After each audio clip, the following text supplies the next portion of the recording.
3 in the morning. Now I'm rushing my emotions. Yo, what's up? It's Nay Way, the only way. Yes, sir. So right now, I'm in a jacuzzi, chilling, vibing. You know me. And let's have a jacuzzi talk real quick. Let's talk about some serious stuff, you know. So, how y'all doing? Like, how's life? I miss y'all. You good? You good? You good? You good? But this topic I want to talk about is pretty serious. The topic I want to talk about is mental health. Now, when people hear mental health, they're like, oh, here we go again. But mental health is very important. Like the other day, I was hanging out with some friends of mine. I haven't seen them in a long time because of like COVID. And we were all really just talking about mental health and everything we've been going through. And you don't realize that you're not alone. Like everyone has their problems that they go through. But when you're going through them, you don't realize like, wow, someone else could be going through it. Like, you know, you'd be stuck. You're like stuck in that moment. You feel like it's like the end of the world. Like, oh my God, I'm stuck in my head and stuff, right? I hope I'm making sense. Cause like, you know, you guys know I don't talk a lot. I just edit vlogs, but I don't do too much talking. But yeah, and lately I've been going through a lot. Like, I'm not gonna front. Like my entire childhood, I've been through some traumatic things, but I've always suppressed it. So I've suppressed so many things for so long that, you know, I just wasn't dealing with it. I forgot about it, wasn't thinking about certain things. And now that I'm older, it's like when you suppress so many things, your body cannot suppress anything no longer. Like, it's like a bottle, it's like packed and like you're bound to explode. And I feel like I was getting to my explosion. I was about to bust because like so many things were coming out, so many memories, so many thoughts, and I was starting to go insane because it's like all these things are coming out and all I can really do is lay in bed and just think about it and replay it in my head, and it would drive me crazy.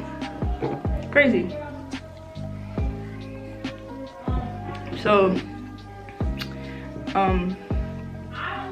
like for a long time, not a long time, but like during like COVID and stuff, I would be in my room going through all these things and I didn't realize I was going through these things. Like, it's just certain things that you do that you wouldn't normally do. Like me, I'm a neat person for the most part, but like, you know, my room was a mess. I didn't want to do anything. I didn't want to do photography. I didn't want to do YouTube. Like, things that used to bring me joy no longer brought me joy. And I'm like, you know, why? Like, what's going on? Why don't I want to do photography? Why am I not doing YouTube? Why am I not getting outside and biking, you know? So certain signs like that is like, like what's going on? And I never liked using the word depression because I'm like, there's no way I'm depressed. Like, I don't want to kill myself, you know. I'm not crying every day, but depression isn't just suicide. Depression isn't just you crying. Depression is also when you just can't do normal tasks, like something like cleaning your room or eating or showering becomes so hard to do. So I was like, you know what, it's time. Like me, I'm someone that, you know, I used to go to therapy. I had no problem telling people I went to therapy. I went to therapy for 2 years, and my first therapist that I had, she was cool, but then she got married and she moved to Cali. And you know, finding a therapist that you could finally open up to is very hard. Like, anyone who's in therapy, you know, it's hard to find your person. So when that happened, I was so devastated. But then her name is Allie. So Allie, she worked at a practice. So the man who owned the practice was like, you know, I know it's difficult for you to like have a therapist and then suddenly they leave, so I can be a therapist if you're comfortable.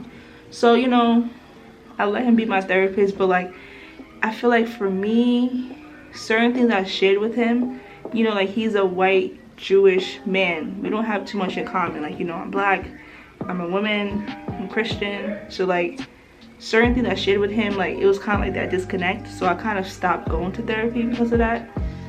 And like now I'm ready to go back to therapy, but it's like I don't want to do remote.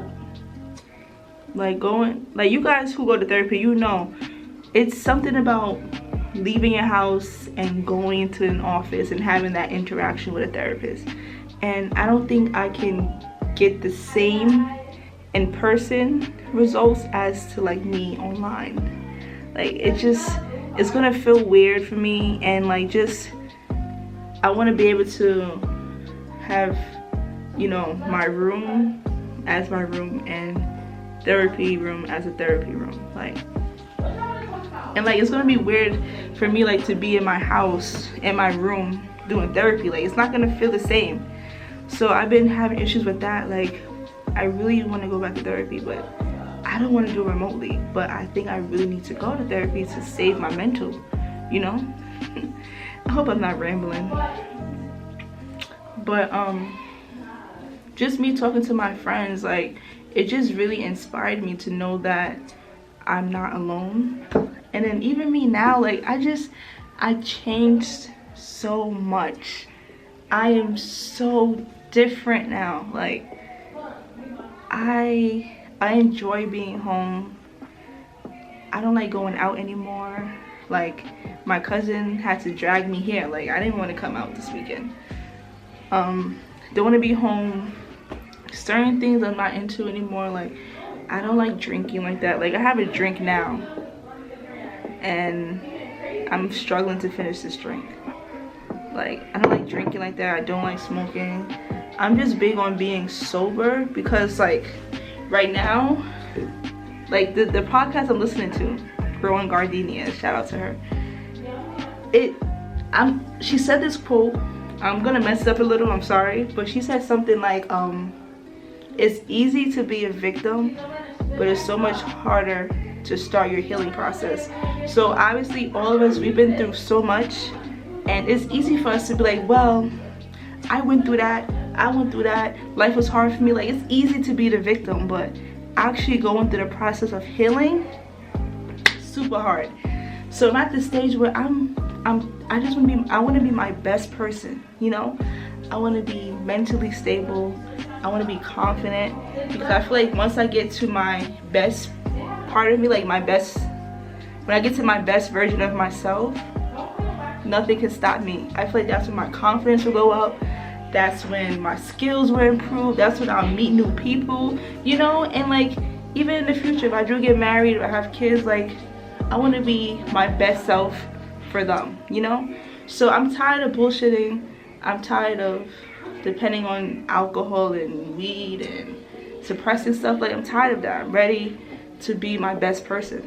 And you know, no, I'm not bashing nobody who does those things to get by, because like, you know, everyone has their own battles and everyone deals with things differently. But me personally, I'm ready to be my best person. So if you're going through anything, you know, feel free to message me, feel free to DM me, and you know, I can help as best as I can. Or if you even have any advice for me, let me know, because you know, times is hard nowadays, okay? But I deleted my Instagram because like I just need a break from it. Instagram is draining, it's toxic, it's a waste of time. And you know, I have Instagram for my business pages, but personal page, I need a break from it. But I hope you enjoyed this video. I know I was rambling a lot, but yeah, this is just me being authentic and raw, and me telling you guys how I've been thinking in my brain. I feel so relieved. Like I just feel like you guys are like my therapist now. Like thank you for listening. I appreciate you. But yeah, I don't know if I'm gonna post this. If I do post this, make sure to like, comment, share, and subscribe. And I'll see y'all later. Love y'all. Remember, the world will never be the same without you, okay? Push through. Push through, push through, push through. And I love you. Bye.